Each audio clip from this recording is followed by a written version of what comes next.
Existe uma reflexão deste ano que é profundamente necessária porque a nível mundial isso está acontecendo.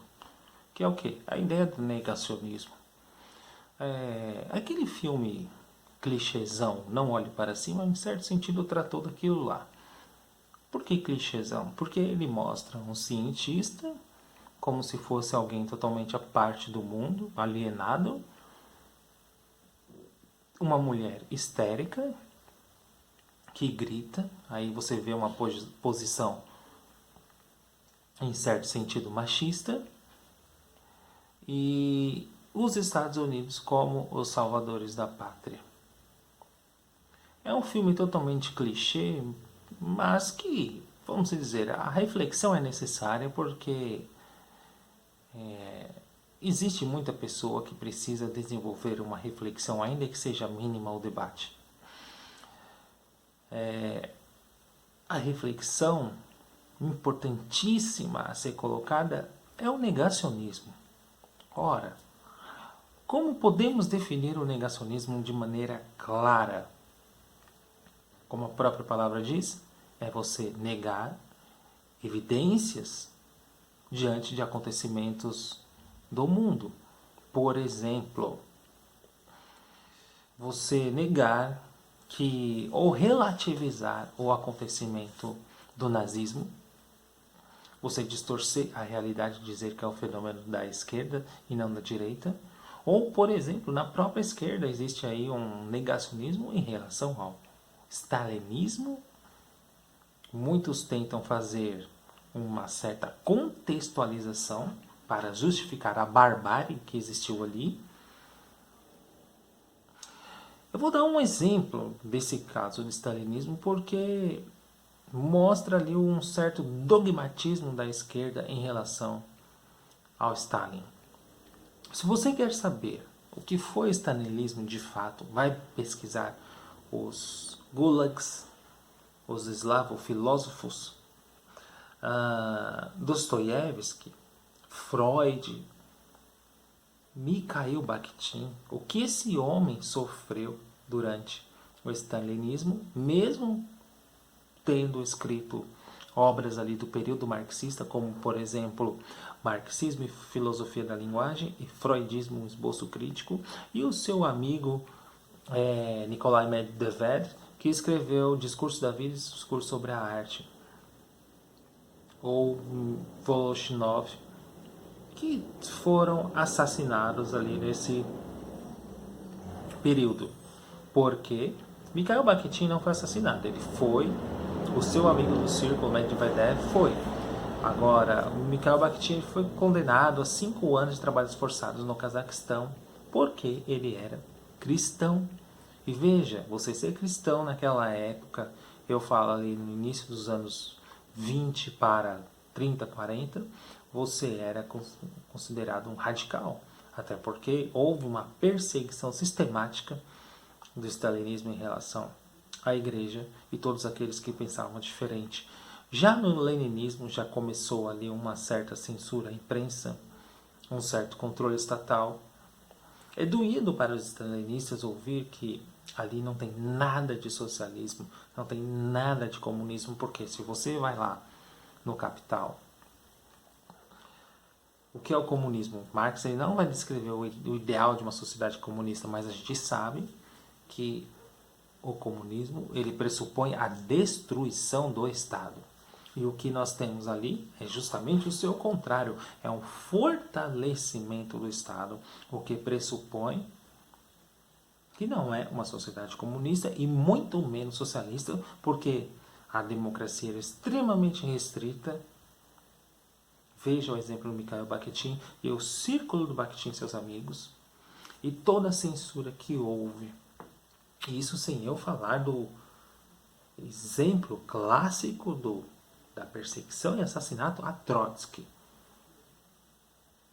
Então, o negacionista ele vai querer fazer uma justificativa, rodear a história para você ficar ali tentando justificar o injustificável.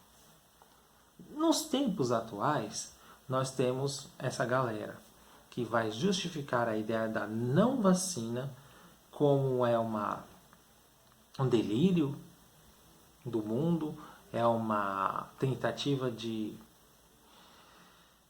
como eles dizem, de roubar a liberdade, assim como Queiroga disse, antes a liberdade do que perder a vida. Não, esquece. Ele falou que era melhor perder a vida do que perder a liberdade. É um grande delírio. É uma reflexão extremamente necessária. Então, o negacionista, ele, como você sabe, ele vai negar aquilo que está na cara para a gente perceber. Ele é, primeira característica do negacionista, ele é dogmático. Segunda característica, ele não vai escutar. Por que ele é dogmático? Porque ele já tem uma verdade absoluta.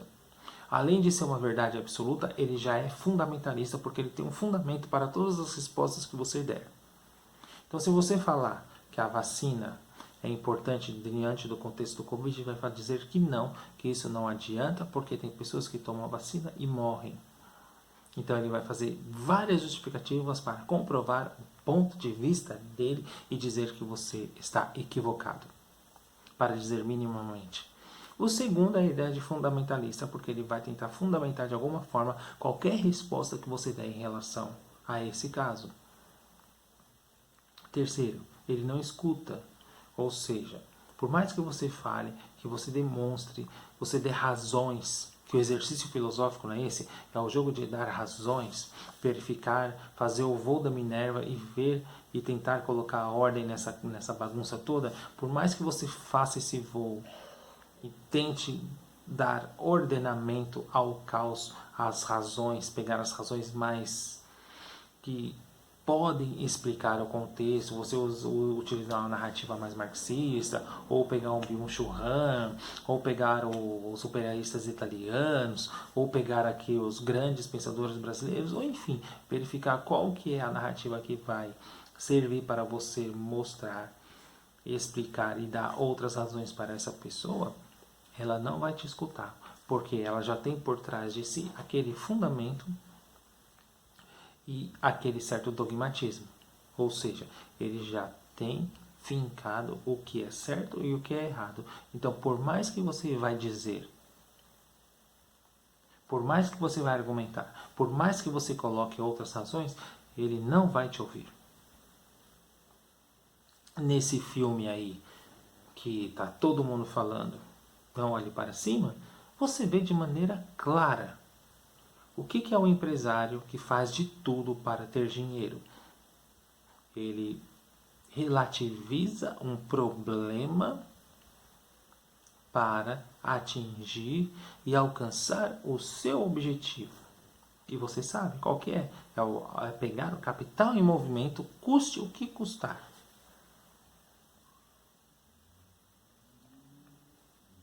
Então esse é o grande problema mundial, vamos dizer assim. No caso do problema, no caso do nosso contexto, nós brasileiros, o negacionismo ele ultrapassa as fronteiras da vacina. Ele vai chegar no contexto educacional, no contexto histórico, cultural, sobretudo político, porque ele vai questionar absolutamente tudo. Ah, mas você está dizendo que não pode questionar. Claro que você pode questionar. Nós estamos na democracia. A democracia é, sobretudo, a existência de conflitos e confrontos. Cabe a nós pegar as nossas razões e pôr junto com as razões dele, e vocês vão ver qual que é a mais delirante diante desse contexto.